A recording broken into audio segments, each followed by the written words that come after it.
ഈശോ മിശിഹായിക്ക് സ്തുതിയായിരിക്കട്ടെ.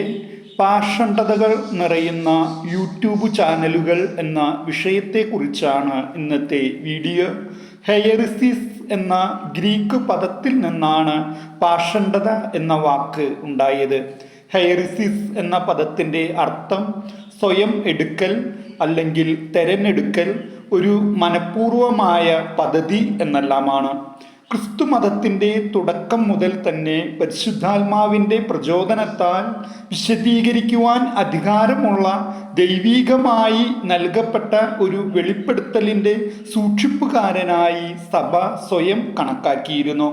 അതിനാൽ ഔദ്യോഗികമായതിൽ നിന്ന് വ്യത്യസ്തമായ ഏതൊരു വ്യാഖ്യാനവും വാക്കുകളുടെ അർത്ഥവും പ്രബോധനങ്ങളും സഭാരഹസ്യങ്ങളുടെ തെറ്റിദ്ധാരണ പരത്തുന്ന അനാവരണവും സഭ പഠിപ്പിക്കാത്ത വിശ്വാസ സത്യങ്ങളുടെ പ്രചാരണവും പാഷണ്ഡതയുടെ പരിധിയിൽ വരുന്ന കാര്യങ്ങളാണ്.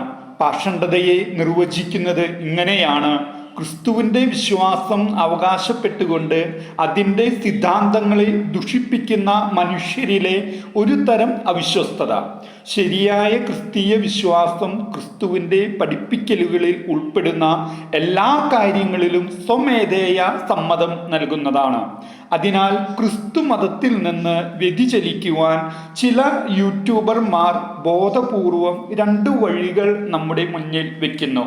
ഒന്ന്, ക്രിസ്തുവിൽ തന്നെ വിശ്വസിക്കുവാൻ വിസമ്മതിക്കുന്ന തരത്തിൽ വിശ്വാസികളുടെ മനസ്സിനെയും വിശ്വാസത്തെയും ചഞ്ചലപ്പെടുത്തുവാൻ പോന്ന തരത്തിലുള്ള കണ്ടന്റ് ക്രിയേറ്റ് ചെയ്ത് പ്രക്ഷേപണം ചെയ്യുന്നു. രണ്ട്, ക്രിസ്തു പഠിപ്പിച്ച സിദ്ധാന്തത്തിൻ്റെ ചില പോയിന്റുകളിലേക്ക് ക്രിസ്തീയ വിശ്വാസത്തെ പരിമിതപ്പെടുത്തുന്ന തരത്തിലുള്ള കണ്ടന്റുകൾ ക്രിയേറ്റ് ചെയ്തുകൊണ്ട് പാഷണ്ഡതയെ എളുപ്പത്തിൽ വിശ്വാസികളുടെ ഇടയിൽ പടർത്തുന്നു. യഥാർത്ഥ വിശ്വാസത്തെക്കുറിച്ചുള്ള അജ്ഞത, അപൂർണമായ ധാരണ, ക്രിസ്തുവിൻ്റെ പഠിപ്പിക്കലുകളെ കുറിച്ചുള്ള അറിവില്ലായ്മ ഇവയൊക്കെ മുതലെടുത്തുകൊണ്ടാണ് ചില യൂട്യൂബർമാർ പാഷണ്ഡതയുടെ പ്രചാരകരായി മാറുന്നത്. പാഷണ്ഡത എന്നാൽ നിലവിലുള്ള വിശ്വാസപരമായ കാര്യങ്ങളിൽ നിന്ന് വ്യത്യസ്തമായ വിശ്വാസങ്ങളെയോ ആശയങ്ങളെയോ പിന്തുടരുന്നതിനെ പാഷണ്ഡത എന്ന് പറയുന്നു. ഇത് പലപ്പോഴും മതപരമായ സാഹചര്യങ്ങളിലാണ് ഉപയോഗിക്കുന്നത്. എന്നാൽ ഇന്ന് സോഷ്യൽ മീഡിയയിലെ പ്രധാന മാധ്യമം ആയ യൂട്യൂബ് വഴി നിരവധി വ്യക്തികളാണ് ക്രൈസ്തവ സഭയിൽ പാഷണ്ഡത പ്രചരിപ്പിച്ചു വരുന്നത്. ക്രൈസ്തവ വിശ്വാസത്തിൻ്റെ അടിസ്ഥാന തത്വങ്ങളിൽ നിന്ന് വിശ്വാസികളെ വ്യതിചലിപ്പിച്ചുകൊണ്ട് യൂട്യൂബർമാർ തങ്ങളുടെ ആശയങ്ങളും സഭാവിശ്വാസികളെ പഠിപ്പിക്കാത്ത കാര്യങ്ങളും കൂടി വളരെ വിദഗ്ധമായി വിശ്വാസികൾക്കിടയിൽ യൂട്യൂബ് വഴി പ്രചാരണം നടത്തുന്നു.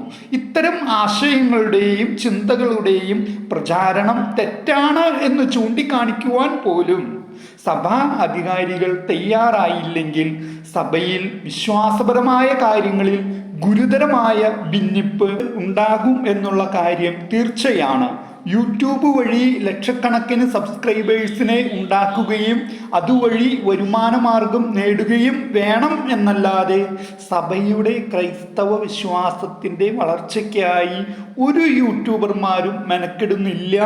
ഈ പോക്ക് അപകടത്തിലേക്കാണ് എന്ന കാര്യം സഭാ അധികാരികൾ ഓർമ്മിക്കുക.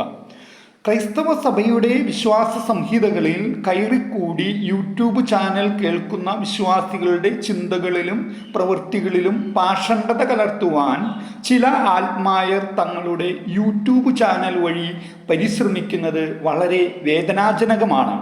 ക്രൈസ്തവ സഭയുടേതെന്ന് പറഞ്ഞുകൊണ്ട് പ്രക്ഷേപണം ചെയ്യുന്ന യൂട്യൂബ് ചാനലുകളുടെ കണ്ടന്റ് ഇടവക വികാരിമാർ സാക്ഷ്യപ്പെടുത്തണം, എന്നാൽ മാത്രമേ പ്രക്ഷേപണം ചെയ്യുവാൻ പാടുള്ളൂ എന്ന നിലപാട് എല്ലാ ക്രൈസ്തവ സഭകളും ഉടൻ തന്നെ കൈക്കൊള്ളേണ്ടതിനെ കുറിച്ച് ചിന്തിക്കേണ്ടിയിരിക്കുന്നു. വിശ്വാസപരമായ കാര്യങ്ങളിൽ പാഷണ്ഡത പ്രചരിപ്പിക്കുവാൻ ഒരാളെപ്പോലും നമ്മൾ അനുവദിച്ചുകൂടാ. തെറ്റായ വിശ്വാസ പഠനങ്ങളും പ്രചാരണങ്ങളും ഭാവിയിൽ സഭയ്ക്ക് ദോഷകരമായി ബാധിക്കുക തന്നെ ചെയ്യും. ഔദ്യോഗികമായി അംഗീകരിക്കപ്പെട്ട വിശ്വാസങ്ങൾക്ക് എതിരായി വളരെയധികം ഉത്കണ്ഠയും ആകാംക്ഷയും പുതിയ അറിവും എന്ന രീതിയിൽ പ്രചരിപ്പിച്ചു വരുന്ന പാഷണ്ഡതകൾ നിറഞ്ഞ യൂട്യൂബ് ചാനലുകളെ വിശ്വാസികൾ തിരിച്ചറിഞ്ഞുകൊണ്ട് അവ കാണാതിരിക്കുകയും മറ്റുള്ളവരിലേക്ക് ഷെയർ ചെയ്തു കൊടുക്കാതിരിക്കുകയും വേണ്ടതുണ്ട്. ക്രൈസ്തവ വിശ്വാസ വിഷയങ്ങളിലുള്ള അബദ്ധ പ്രബോധനങ്ങളെ വിശ്വാസികൾ തിരിച്ചറിഞ്ഞുകൊണ്ട് അത്തരം സോഷ്യൽ മീഡിയ ചാനലുകളിൽ നിന്നും നമ്മൾ അകന്നു നിൽക്കേണ്ടത് അത്യാവശ്യമാണ്. എന്നെ കേൾക്കുന്ന പ്രിയപ്പെട്ട ആത്മായരെ, നിങ്ങൾ ഒന്ന് ആലോചിച്ച് നോക്കൂ.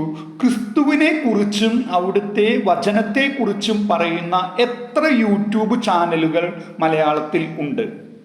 നിങ്ങൾക്ക് വിരലിൽ എണ്ണുവാൻ മാത്രമേ കഴിയുകയുള്ളൂ. ചില യൂട്യൂബർമാർ ക്രൈസ്തവൻ്റെ ഉള്ളിലെ അപൂർണമായ വിശ്വാസത്തെയും അപൂർണമായ അറിവിനെയും ചൂഷണം ചെയ്തുകൊണ്ട് സഭ തള്ളിക്കളഞ്ഞ വിവിധ പുസ്തകങ്ങളിലെയും പ്രബോധനങ്ങളെയും ആകാംക്ഷാപൂർവം അവതരിപ്പിച്ചുകൊണ്ട് പാഷണ്ഡതയുടെ പ്രചാരകരായി മാറുന്നു. ശരിയായ ക്രൈസ്തവ വിശ്വാസത്തിൽ ആഴപ്പെടുവാൻ താല്പര്യമുള്ളവർ ഒരിക്കൽ കൂടി നമ്മുടെ പഴയ വേദപാഠം പുസ്തകങ്ങൾ ഒക്കെ പൊടി തട്ടിയെടുത്ത് വായിക്കേണ്ടിയിരിക്കുന്നു. സഭയുടെ പ്രബോധന അധികാരം വഴി സഭാ പിതാക്കന്മാർ പഠിപ്പിച്ചു തന്ന വിശ്വാസപരമായ അറിവുകൾ അല്ലാതെ മറ്റൊന്നും തന്നെ നാം ഉൾക്കൊള്ളേണ്ടത് ഇല്ല. വ്യാജ പ്രബോധകർ നൽകുന്ന വ്യാജ വെളിപാടുകളും വ്യാജ പ്രബോധനങ്ങളും യൂട്യൂബ് ചാനലുകൾ വഴി സ്വീകരിക്കുമ്പോൾ നാം അറിയാതെ തന്നെ പാഷണ്ഡതയുടെ ഭാഗമായി മാറുകയാണ് ചെയ്യുന്നത്.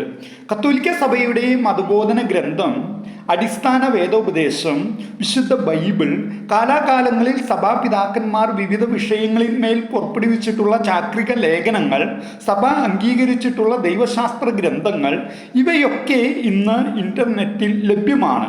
അവ ഗൂഗിൾ ട്രാൻസ്ലേറ്റർ വഴി മലയാളത്തിലേക്ക് പരിഭാഷപ്പെടുത്തി കേൾക്കുകയോ പ്രിൻ്റ് എടുത്ത് വായിക്കുകയോ ചെയ്യുക.